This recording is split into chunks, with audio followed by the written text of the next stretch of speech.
Hey, what up, ladies and gents?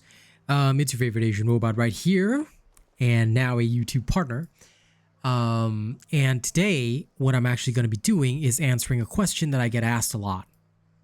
This is just an example of the question. Chad at Gaming's asked me this on my main account, but he asked me, what if behemoths are strong against the sword? He actually did this on my hyper beginner sword build, and what he's referring to is basically what happens if a behemoth is strong against your weapon element. You know, what do you do then? Okay, the fact of the matter is that most builds are designed to carry you so that it doesn't matter even if the behemoth is of the same element as your weapon. Just to prove it, I have basically reconstructed the hyper beginner sword with some modifications. You can, let me remove my cam. You can take a look at this if you want. But basically, I have the same cells as before, just that I've modified this now that there's recycle. And I guess I could re-release it if you want it, but I think I've already made a new version. I can't even remember. But basically, this is the hyper beginner sword build. It contains more or less basic armor and weapons. The only thing, like the strongest thing here is the Civet. The rest is from Nasher, Boreas. It's really easy to construct and still very powerful overall. I'm going to be using the non-Iceborne version, so we'll use Tempest here. This one is a bit more intense, but it still, does plenty on its own. Why? Because the sword comes with something called Mending Blade Core, which will basically guarantee you a lot of healing. All right. So what you guys want to see now is what will happen if I go up against a behemoth that is of the same element. So let me now go into the hunting grounds. Let's have a look around first. Okay, we're going to need some thunder elemental behemoths. We can find some in Cape Fury. So Cape Fury is a little bit beyond our capabilities, but doesn't matter. That's where we are most likely going to find lightning elemental behemoths. Let's go over there and let me show you what will happen. If the build is good enough, it should be able to carry you through even content that is, obviously in this case, above our level and of the same element as your weapon. Why is this the case? The reason for this, and I'll explain it while we're loading in and everything so that I don't waste your time. The reason why elements don't matter is that outside of the Dauntless trials and the heroic escalation, there is no real need for you guys to even focus on the elements because the build itself overcomes that gap. All right, I'll explain a little bit more once we actually load into the level. All right, and it is solely due to the way in which an elemental advantage works. Okay, you need to understand the effect of the elemental advantage or disadvantage. Okay, take a look. Let me remove my cam again. Notice that your Slayer has a power and resistance value. Every level that you gain, you get 20 power and 20 resistance. The rest comes from the weapon itself. So when power surge, this gives you 120 power. This is irrespective of anything else. However, take note that there is a modifier. Against Terra-based behemoths, if you read the description right there, against Terra-based behemoths, you are going to get plus 96 power, and you will have minus 48 power against a shock element behemoth. All right? This means that you will effectively be 2.5 levels lower than what your stated level is if you go up against a shock elemental behemoth. The same thing applies to armor, all right? But this ultimate value that you have here, all right, is what determines everything. So your build will then be based on this base level, and then when you're attacking, it'll be based on whatever these modifiers are, all right? So let's say my power right now is 373. If I were to fight a shock behemoth, all right, it'll be as if I've got minus 48. All right, minus 48. So it'll be as if I have 3. Let's take out 43. And that puts me at 33, and minus another 5. Sorry, mental math. 325. All right, so it's as if I've only got 325 power.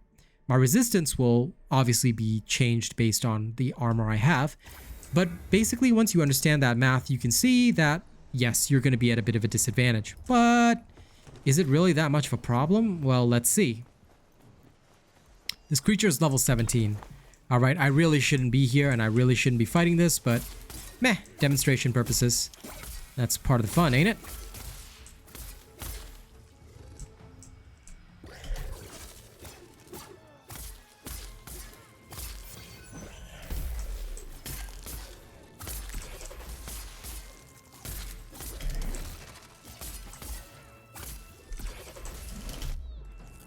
Oh no, I took a hit.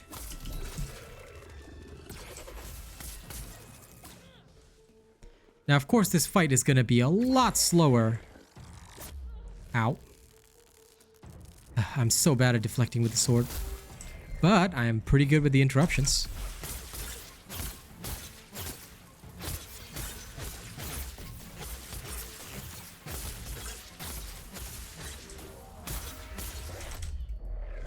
Oops.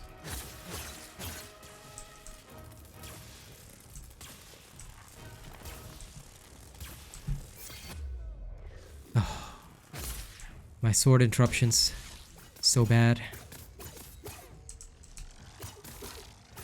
Ha! He got balled. There we go. I like to take down his little chain of stuff as well. Okay.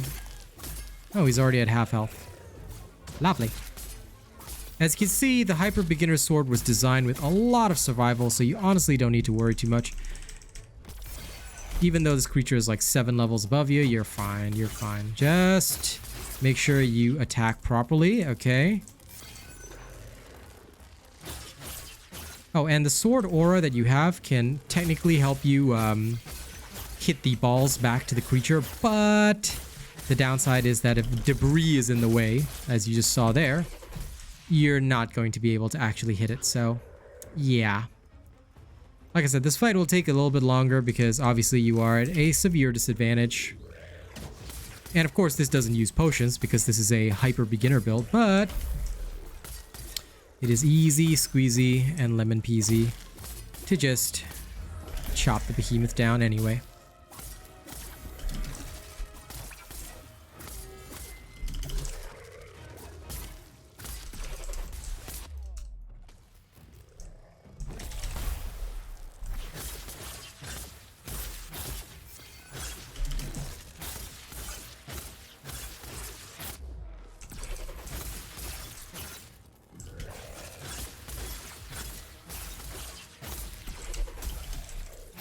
Oh, look at that.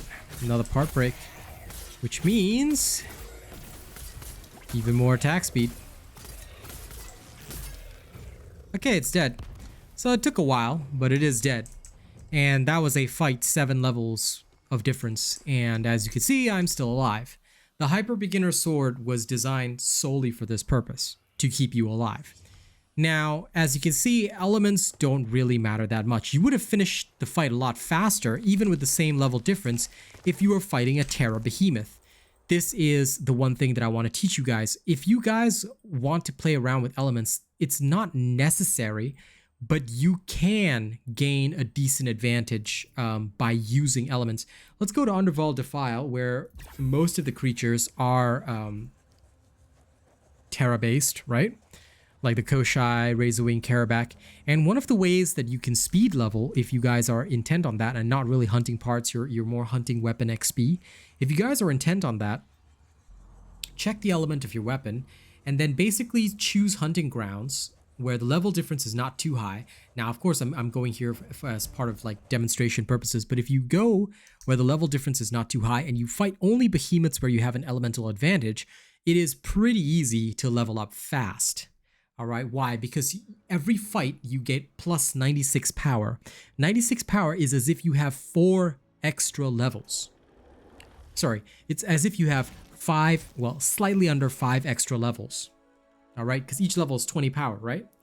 So yeah, it's as if you're fighting, you know, instead of with a level 10 sword, you're fighting with level 15 sword.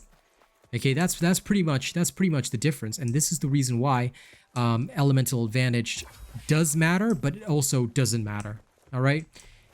Basic summary is that if you're just hunting parts, the elements are not going to matter because the build will carry you. The build should always be good enough to carry you. All right. A good build can carry you in any situation. That is why I build my builds in a particular way. But if you want to take advantage of elements, you can. This is what we do in the Dauntless Trials. This is what we do in Heroic Escalations. All right, there's always an option, and that is something that players need to remember. You can absolutely take advantage of the elements if you want to. All right, but again, it is an optional if you want to.